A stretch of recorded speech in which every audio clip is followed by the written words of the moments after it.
Prime Minister Narendra Modi begins his US visit next week. The White House is rolling out the red carpet. There will be a state dinner, an address to the US Congress, engagements with the diaspora, a lot of pomp and celebration. Now, as Prime Minister, he's visited the US almost every year. But this is his first state visit. And it's the beginning of a major shift. The US wants to bring India into its defense orbit. So Washington is opening its walls. It is offering India access to some of its prized possessions. We told you about the transfer of the jet engine technology last night. It's a very big deal. So is the drone deal. The Americans have been trying to sell these drones to India for a while now. It's finally happening. India is buying 30 elite armed drones. The deal is worth $3 billion, and it may change the complexion of the India-US relationship. Tonight, we'll tell you how. First, let's talk about the drones being bought. A lot of fancy names are doing the rounds. Reaper, Predator, Sea Guardian. What exactly is India buying?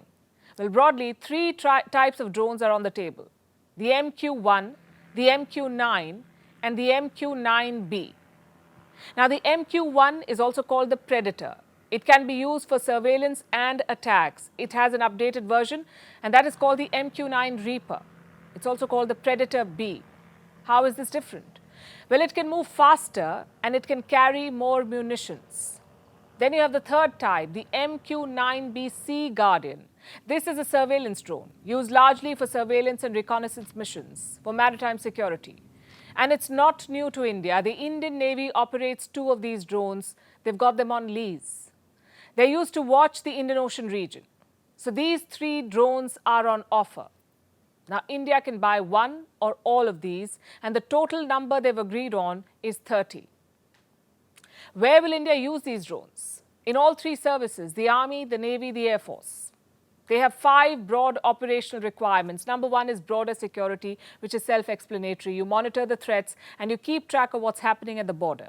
Number 2 is counter-terrorism operations. I'm talking about striking with stealth. Number 3, maritime security. India has a vast coastline and the drones can be put to good use there.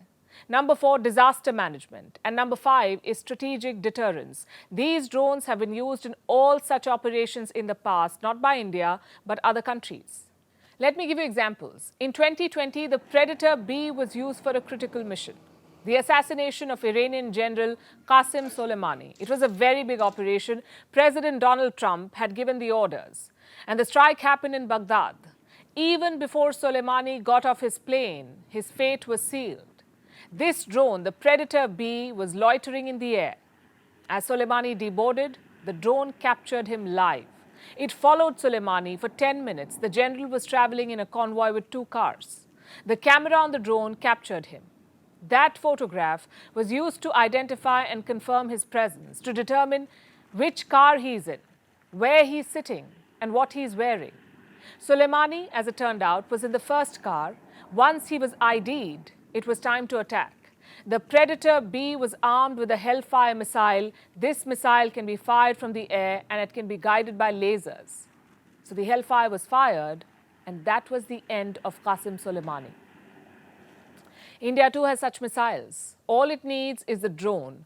It will give our forces the capability to strike an enemy without putting boots on the ground. The Predator is a fiercely capable machine. It can fly non-stop for 24 hours, an entire day, at the height of 50,000 feet.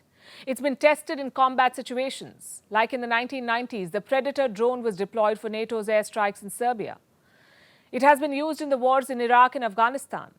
The Americans, of course, operate this drone. The Brits have also bought it.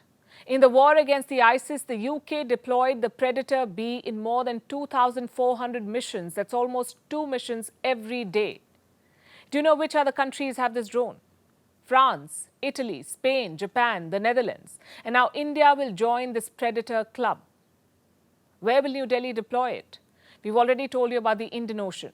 The drone was also used to watch China's activities along the Himalayan border, to keep an eye on the PLA, the Chinese army.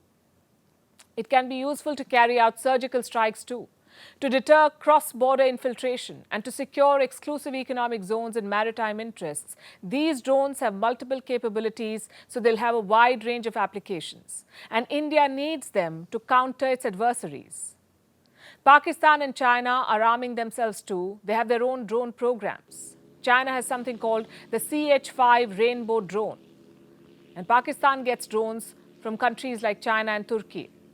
In fact, Pakistan is believed to have China's Skyhawk 4 and the Wing Loong UAV, also the Turkish Bayraktar drone.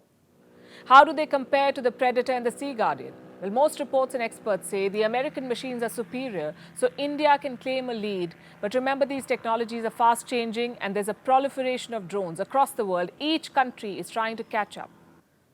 Until India comes up with domestic options, it's best to be equipped for the emerging threats.